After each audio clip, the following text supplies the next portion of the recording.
sau ये quê choàng miền một tỏi mắt cút một xiên chiếu tại lào và mấy cảnh lào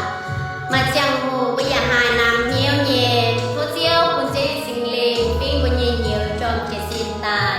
nó lấy thì dùng con nó